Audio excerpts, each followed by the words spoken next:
안녕하세요. 유튜브 변진서입니다. 오늘 책 읽는 밤에서 낭독할 책은 진짜 행복을 찾고 싶은 너에게 라는 책입니다. 작년에 출간된 저의 에세이고요. 이 에세이에서 제가 제일 좋아하는 부분이 있거든요. 그 부분을 낭독해 보려고 합니다. 편견으로부터의 자유. 이미지에 대한 편견은 늘 존재한다. 누구나 살면서 한 번쯤은 편견 어린 시선을 느낀다. 나 또한 그런 편견으로부터 자유롭지 못했다. 학창시절에 껌 좀 씹으며 놀았을 것 같다는 이야기도 꽤 들었다. 참고로 나는 튀지 않고 있는 듯 없는 듯 조용하게 지낸 평범한 고등학생이었다. 북튜버 활동을 시작한 뒤로는 책을 읽는 사람에 대한 편견이 따라왔다. 책을 읽는 사람이라면 이러면 안 되고 저러면 안 된다는 편견. 처음엔 나 자신이 이해되지 않았다. 책을 많이 읽는 사람에 대한 편견을 나 또한 갖고 있었기 때문이다. 책 읽는 사람의 대중적인 이미지는 수수한 분위기에 정적인 취미가 있고 말도 조곤조곤하게 할 것 같다. 하지만 실제 나는 책 읽는 사람의 이미지와 거리가 멀다. 그럴 만도 한 게 내 이목구비는 자기 주장이 강해서 화장을 조금만 해도 인상이 진해 보인다. 그래서 수수한 스타일이 영 어울리지 않는다. 편한 옷보다는 나의 체형에 딱 맞는 옷이 어울려서 그런 종류의 옷을 자주 입는다. 그리고 술도 음식에 어울리는 주종으로 반주를 좋아하고 춤추고 노래하는 것도 좋아한다. 한 가지를 진득하게 하기보다는 새롭고 신선한 분야에 끌린다. 변화를 좋아하고 지루한 건 잘 못 참는 편이다.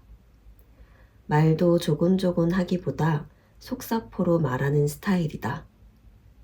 이런 내가 독서하는 모습은 뭔가 어울리지 않는다고 생각했다. 남들의 시선이 옳다고 믿었다. 그래서 책 읽는 이미지에 나를 맞추려고 노력했다. 화장을 덜하고 말투도 더 나긋하게 바꿔보았다. 어휘도 교양 있는 단어를 사용하고 옷도 수수하게 입었다. 하지만 얼마 지나지 않아 금방 본래의 나로 돌아왔다. 내 옷이 아니었기에 불편함을 참을 수 없었다. 내가 북튜버인 걸 모르는 사람들이 나에 대해 가지는 편견이 있다. 딱 보면 섬세하고 여성스러워 보이니 취미나 취향도 그럴 거라고. 대접받는 걸 좋아하는 공주님 스타일일 것 같다는 이야기도 듣는다. 이런 편견이 나쁜 건 아니지만 나와는 정반대라서 문제다. 엄마는 내가 전생에 남자였을 거라고 말할 정도로 나는 털털하고 헐렁한 사람이다. 음식은 한식을 제일 좋아한다. 특히 국밥이나 전골 같은 국물 음식을 선호한다. 술은 위스키, 와인보다 소주가 깔끔하게 잘 넘어간다. 관리하기 귀찮아서 내 돈 주고 네일아트 받아본 적 없고 아침 저녁에 씻고 나면 수분크림 딱 하나만 바른다. 향수도 귀찮아서 잘 뿌리지 않는다. 이렇듯 취미, 외모, 성격 이 세 가지가 좀처럼 어우러지지 않는다. 온라인을 통해 알게 된 사람과 협업을 할 때면 만나는 사람들은 나에게 지적이고 교양 있는 모습을 기대하기 마련이다. 저 사람은 분명 나를 책 좋아하는 지적인 사람으로 생각할 텐데 나랑 대화하다가 가볍다고 느끼면 어쩌지? 라는 걱정을 할 때도 있다. 또 나의 털털한 성격을 아는 가족과 절친들은 유튜브에서의 내 모습을 낯설어 한다. 나는 왜 성격과 취미가 어울리지 않을까? 한 가지 알게 된 사실이 있다면 편견으로 인한 불편함은 나만 겪는 게 아니라는 것. 세상 모든 사람이 편견에 시달리고 있었다. 사람은 누구나 색안경을 끼고 세상을 본다. 그래서 색안경에 비친 대로 상대를 판단하고 평가한다. 그건 나도 마찬가지였다. 나 자신을 세상의 편견에 맞추려고 했으니 말이다. 색안경은 사람뿐만 아니라 사물이나 현상, 사건 등도 있는 그대로 보기 어렵게 만든다. 한 인물의 진짜 모습은 색안경을 벗어야 볼 수 있다. 이는 인물뿐만이 아니며 세상도 있는 그대로 보려면 끼고 있는 색안경을 벗어야 가능하다. 또 사람들의 편견에서 자유로워지는 방법은 색안경을 낀 자를 비판하는 게 아니라 색안경의 존재를 인정하는 데에 있다. 누구에게나 자신이 만들어 놓은 색안경이 있음을 인정하면 상대의 편견 어린 판단에 의연할 수 있다. 판단에서 자유로워진다는 소리다. 저런 옷 입고 저런 화장을 하며 춤을 추는 여자는 뻔하다. 안 봐도 비디오다. 친구들과 술 마시고 놀기를 좋아하며 화장을 진하게 하면 절대로 책을 좋아할 리가 없다. 옷을 섹시하게 입고 비키니 사진을 올리는 여자는 교양이 없다. 저 행위는 99% 남자를 유혹하려는 내실을 다지지 않고 겉만 꾸미는 머리가 빈 여자라고 믿어버리는 게 과연 멋있는 태도일까? 그런 편견이 무서워서 욕먹을까봐 눈치 보며 내가 좋아하는 스타일을 포기하는 게 지혜로운 걸까? 남에게 피해 주지만 않는다면 내가 무엇을 선호하든 간에 문제될 건 없다. 내가 하는 모든 행위에 그게 나다운 거라는 확신만 있으면 된다. 나다운 게 가장 아름답다. 누군가는 불편하다고 욕할지도 모르지만 그건 그 사람의 편견 문제다. 이번에 이야기할 것은 내가 쓰고 있던 색안경의 필터를 조금씩 제거해 나간 과정이다. 또 사람들의 편견 어린 시선에서 자유를 찾아간 과정이기도 하다. 나이가 들수록 색안경의 색은 짙어질 수도 옅어질 수도 있다. 색이 짙어질수록 사물 본연의 모습을 확인하기가 어려워진다.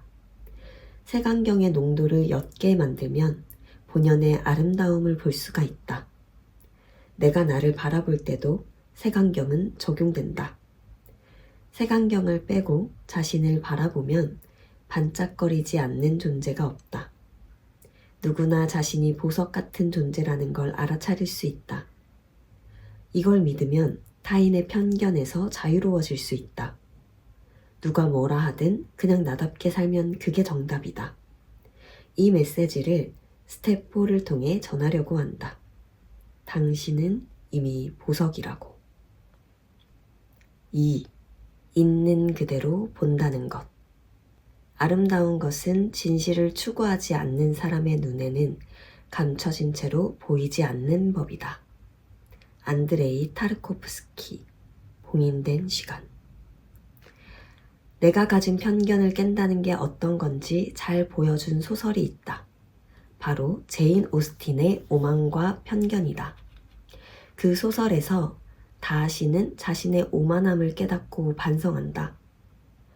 부자인 다하시를 편견 어린 시선으로 판단하던 엘리자베스는 다하시의 진실을 느끼고 그 편견을 깬다. 그로 인해 둘은 서로를 있는 그대로 보고 온전한 마음을 주고받게 된다. 단단한 고정관념이 깨지니 진심을 느낄 수 있게 되었다. 심리학적으로 보면 고정관념이 생기는 이유는 깊은 생각을 하지 않으려 하기 때문이다. 가지고 있는 편견에 따라 쉽게 믿어버리니 생각이 닫히는 것이다. 이 소설을 읽고 편견으로 누군가를 섣불리 평가했던 내 모습이 떠올랐다. 이미지만 보고 이럴 것이다, 저럴 것이다 판단하는 여느 사람처럼 나 또한 그랬다. 빠르고 편하게 판단하며 깊이 사유하지 않았다. 내 경험과 사회적 통념에 따라 상대를 평가했고 내 안에서 그 사람에 대한 결론이 나면 더 이상 알려고 하지 않았다. 한번 나쁜 사람이라는 인식이 박히면 그 사람이 어떤 행동을 해도 좋게 보이지 않았다. 좋은 행동을 해도 그 의도는 분명히 나쁠 거라 생각한다. 그래야 내 판단이 틀리지 않았다는 게 증명되니까. 만약 당신이 이런 나와 같을지라도 괜찮다. 지금부터라도 조금 더 열린 사람이 되어보자. 편견 없이 세상을 바라보면 나를 불편하게 만드는 일이 줄어든다. 그런 사람도 적어진다. 그래서 마음이 편안해진다.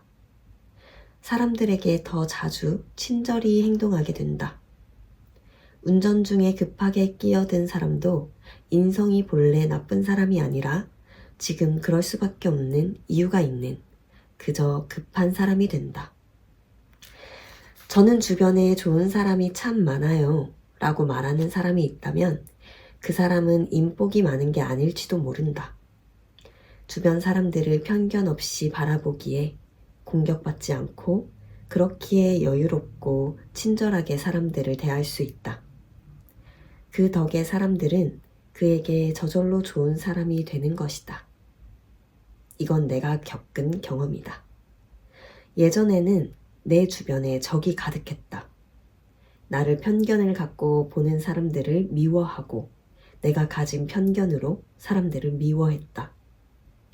마음의 여유가 없었다. 방어적으로 사람들을 대했다. 그러니 사람들도 나에게 곁을 잘 주지 않았다. 이런 상황이 색 안경을 벗는 것만으로도 180도 바뀌었다. 나를 불편하게 하는 타인의 행위는 타인의 문제로 결론 내리기보다는 나의 어떤 편견이 나를 불편하게 만들었다고 생각했다. 그러면 늘 이유가 있었다. 이런 일을 하는 사람은 저러면 안 돼. 이런 생각이 자리 잡고 있었다. 생각이 바뀌자 사람들은 모두 나에게 친절해졌다. 이유는 간단하다. 내가 열린 마음으로 친절하게 다가갔기 때문이다. 자신에게 친절하게 대하는 사람을 공격하는 사람은 별로 없다. 만약 친절히 대하는데도 공격한다면 그냥 그 사람은 조용히 피하면 그만이다. 부자는 오만하다.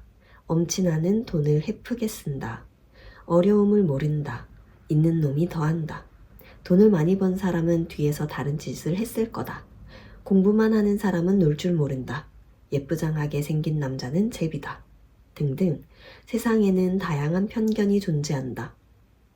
물론 확률적으로 그 편견이 맞을 가능성도 높기는 하다.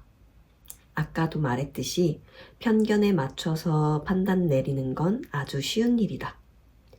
깊이 관찰하고 사유하지 않아도 되기 때문이다. 빠른 판단으로 A인지 B인지 판단 내리고 결정하는 게 똑똑해 보일지 모른다. 하지만 이런 판단은 AI 같은 판단이다. 인간적이지 못하다. 조금 더 애정을 담아보자. 10년을 같이 살아도 낯선 모습을 발견하는 부부도 있다. 섣부른 판단은 상대의 새로운 면을 발견하는 기쁨을 앗아간다. 그래서 열린 마음이 빠른 판단보다 훨씬 나은 것이다. 내가 아직 상대를 다 알지 못한다는 생각이 겸손이다. 저 사람은 원래 저래요. 예전부터 저랬어요. 절대 안 변해요. 내가 다 알아요. 이런 말은 상대를 존중하지 않는 행위이다. 그리고 스스로를 깎아내리는 멘트이기도 하다. 이제 우리가 취해야 할 행동은 하나다. 엘리자베스처럼 편견에 가득 차서 어리석게 굴었다는 걸 인정하는 일. 자신의 잘못을 인정하고 받아들이면 분명 변화는 일어난다. 당신을 있는 그대로 보겠다고 선언해보자. 영화 아바타의 나비족 인사처럼 I see you 라고 되뇌어보자. 우리가 벗어나야 할 색필름은 수십 장, 수백 장이 될 수 있지만 하나씩 벗기다 보면 점점 투명해지는 때가 온다. 세상의 아름다움을 있는 그대로 바라볼 날이 온다. 그러니 늘 열려있자. 나에게도, 타인에게도, 그리고 세상에도. 3. 집단 무의식에서 해방되기. 무의식에는 내가 살아온 삶을 통해 쌓인 컴플렉스와 그림자만 있는 게 아니다. 인간이기 때문에 가질 수밖에 없는 집단 무의식이 존재한다. 그러니까 내가 태어나기 훨씬 전부터 인류의 역사를 통해 내 유전자에 쌓인 무의식이라고 이해하면 된다. 신화나 예술, 문화 등 말이다. 누가 가르쳐주지 않았는데 본능적으로 뱀을 무서워한다. 어두운 곳을 꺼린다. 산과 바다 같은 자연으로 가면 좋고 워터파크에서 물놀이 하면 즐겁다. 불멍과 물멍을 하면 심신이 평온해진다. 업무나 학업의 압박이 심하면 누군가에게 쫓기는 꿈을 꾼다. 이런 건 누가 알려주지 않는데 어떻게 아는지 궁금할 수 있다. 인류가 물려준 이 정보들은 우리 DNA에 쌓여있는 본능적인 감각이다. 이 집단 무의식에는 아니무스와 아니마가 있다. 아니무스는 모든 여성에게 있는 남성성을 뜻하고 아니마는 모든 남성에게 있는 여성성을 의미한다. 우리 모두가 아니무스, 아니마를 타고난다. 칼 융은 정신적 성숙은 여자, 남자라는 사회적 역할을 뛰어넘을 때 이룰 수 있다고 했다. 그럼 우리가 보편적으로 생각하는 여성성, 남성성을 생각해보자. 남자는 이래야 해. 여자는 이래야 해. 우리가 타고난 성에 따라 오는 편견이 정말 많다. 뿐만 아니다. 한국 사람이라면 이래야 하고 어른이라면 저래야 하고 이 나이에는 그러면 안 된다는 인식이 줄줄줄 따라온다. 을에 그래왔기에 따른다거나 누구나 그렇기에 사회 풍토가 그렇기 때문에 라고 생각하며 따라가면 참 쉽다. 누군가 옳은 길을 만들어 놓은 것만 같다. 그 길을 따라가면 우리는 사유할 필요가 없다. 당연하게도 편리하니까. 그런데 거기에는 중요한 부분이 빠져 있다. 바로 성장과 자유가 없다는 것이다. 사회를 바꿀 수 없으니 우리가 사회를 보는 시각을 바꾸면 진정한 자기에 이를 수 있지 않을까? 그런 마음으로 내 눈앞에 있는 사회적 편견, 개인적 편견을 벗겨나갔다. 아직도 내 앞에 색지가 양파처럼 겹겹이 쌓여있지만 아직 젊으니 시도해볼 가치는 있다고 생각한다. 이 글이 당신의 색안경을 자각하고 깨닫는 데에 도움을 준다면 정말 기쁠 것 같다. 4. 세상의 모든 이분법. 이거 아니면 저거, 흑 아니면 백, 선 아니면 악, 성공 아니면 실패, 여자 아니면 남자. 세상에는 참 많은 이분법이 존재한다. 너와 내가 감정이 상하는 이유 중 하나는 나는 맞고 너는 틀리기 때문이다. 너와 내가 가까워질 수 없는 이유는 나는 성공했고 너는 실패했기 때문이다. 너와의 대화가 불편한 이유는 나는 찬성하지만 너는 반대하기 때문이다.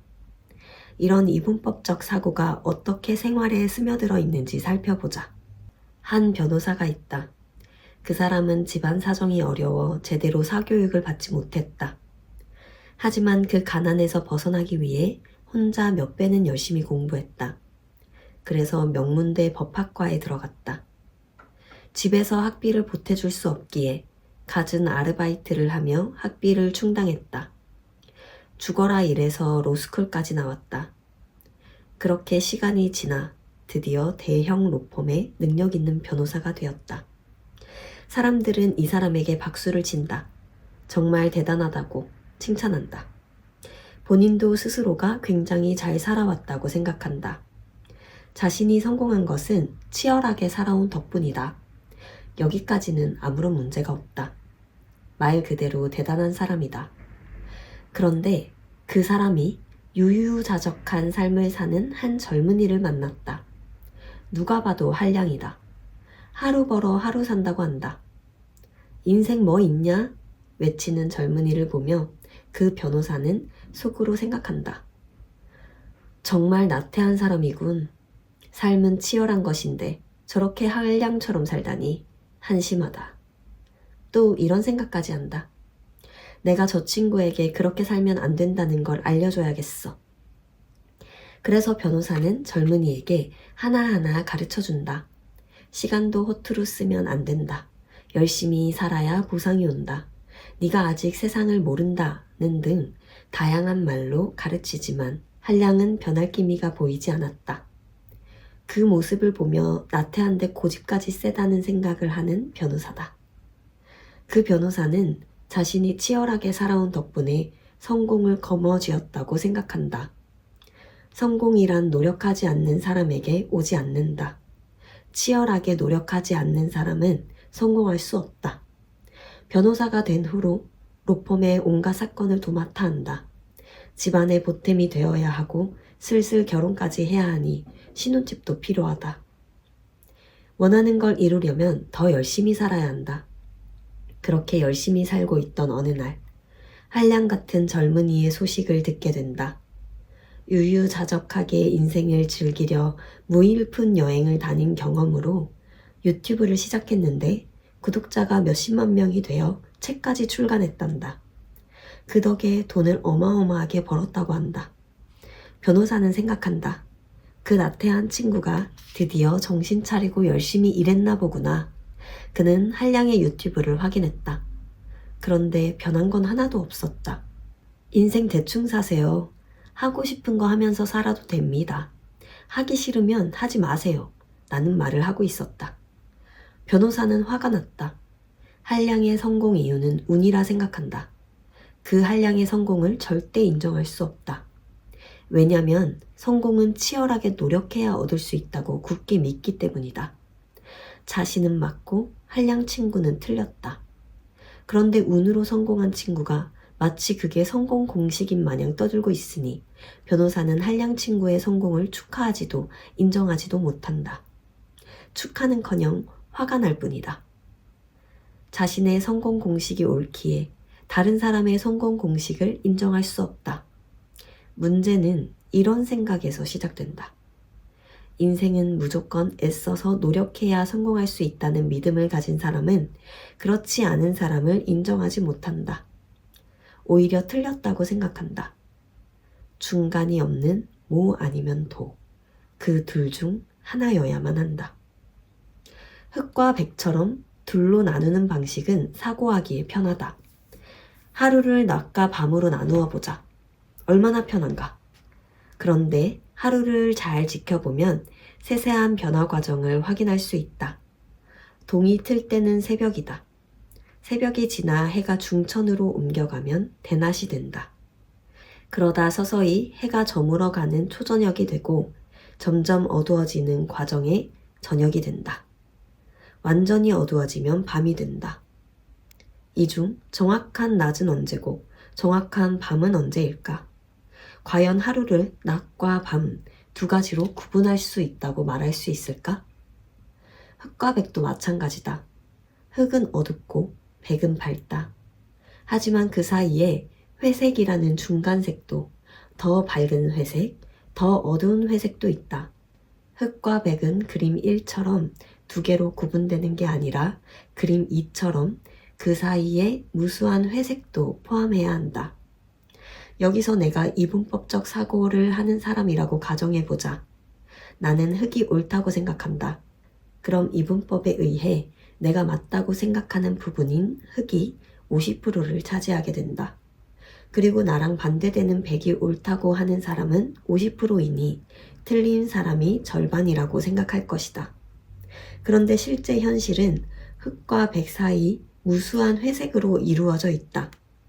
흑이 옳다고 해도 90% 농도의 흑이 옳다고 생각하는 사람과 60% 농도의 흑이 옳다고 생각하는 사람은 존재하기 마련이니까. 순수한 흑색인 100% 흑의 부분은 정말 일부분이다. 그래서 내가 느끼기엔 나 이외에 대다수의 의견이 틀린 것처럼 느껴지게 된다. 그렇기 때문에 이분법적 사고를 하면 세상에 적이 많아진다. 틀린 사람이 한가득이기 때문이다. 잘못 살고 있는 사람이 득실거린다. 그런 세상에 살면 나라도 비관적으로 변하고 긍정적인 인간관계를 맺기 어려울 듯하다. 우리는 세상이 흑과 백 두 개로 나누어진 게 아니라 그 사이 흑백의 비율이 수없는 회색으로 이루어져 있다는 것을 이해해야 한다. 또 그렇게 형성된 세계에는 옳고 그른 부분이 없다. 그저 다를 뿐이다. MBTI가 유행한 후로 사람들은 틀린 게 아니라 다른 거라는 걸 이해하기 시작했다. 동생은 F 성향이고 나는 T이다. 동생이 오늘 겪은 힘든 일을 털어놓으면 나는 해결책을 이야기한다. 그러면 동생은 나를 공감 능력이 부족하고 자신을 이해 못하는 언니라고 했다. 나중에 MBTI를 알고 나서는 언니는 T 성향이 나보다 강해서 해결책을 제시하는구나 라고 생각한단다. 틀린 게 아니라 성향이 다른 것임을 이해하였다. 나 또한 동생이 너무 감정적으로 의지하려는 게 불편했다. 왜 저렇게 공감받으려고 하지? 중요한 건 해결책인데 라고 생각했지만 이제는 안다. 동생에게 필요한 건 해결책이 아닌 감정을 알아주는 공감이었다는 걸. 어떤 행동이 관계에 더 좋은 영향을 미치는지는 안 봐도 비디오다. A는 맞고 B는 틀렸다는 사고보다 A와 B 둘의 가능성을 모두 열어놓는 사고가 훨씬 관계에 긍정적이다. 특히 이 흑백 논리, 이분법적 사고는 우리의 색안경을 짙게 만드는 원인이다. 다양한 상황을 흑백 논리로 판단하면 내 색안경은 짙어진다. 두터운 색필름을 여러 장 장착하고 세상을 보게 된다. 우리 조카는 어릴 때 눈물이 많았다. 조카가 울 때마다 주변 어른들은 매번 한결같이 말하고는 했다. 남자는 울면 안 되는 거야. 강한 남자는 절대 눈물을 보이지 않는 거야. 그러면 곧 조카도 눈물을 흘리다가 남자는 우는 거 아니지 하며 닦아냈다. 조카에게는 하나의 색안경이 씌워졌다. 우는 남자는 약하다. 는 판단이 추가된 거나 마찬가지다. 이 인식이 조카가 살아가는 데에 긍정적인 영향을 미칠까 아니면 부정적인 영향을 미칠까? 우리가 편견에서 자유로워지려면 흑백 논리, 이분법적 사고를 해결해야 한다. 첫 번째, 이분법적 사고에서 해방되기. 세상은 이것 아니면 저것으로 구분되어 있지 않다. 이것과 저것 사이에 무수히 많은 어떤 것이 존재한다는 걸 이해해야 한다. 두 번째, 흑백 논리에서 벗어나기.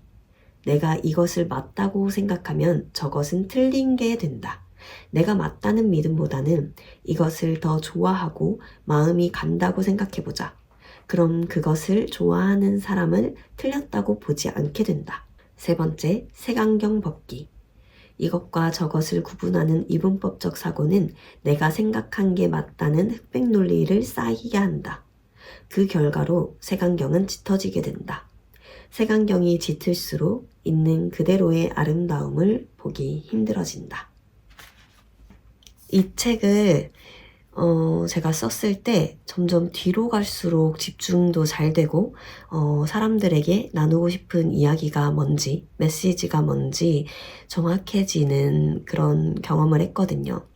책 뒷부분이 저는 훨씬 좋은데 보통 사람들은 책을 읽을 때 앞부분을 많이 읽잖아요. 그래서 조금 아쉬운 마음에 오늘 제 책의 뒷부분을 낭독해 보았습니다. 다음에 저는 또 다른 낭독 컨텐츠로 찾아뵙도록 하겠고요. 이 영상이 도움이 되셨다면 구독, 좋아요, 알림 설정 해주시고 편안한 잠자리 드시고 더욱 지혜로운 삶을 살아가는 여러분이 되시길 바랍니다. 감사합니다.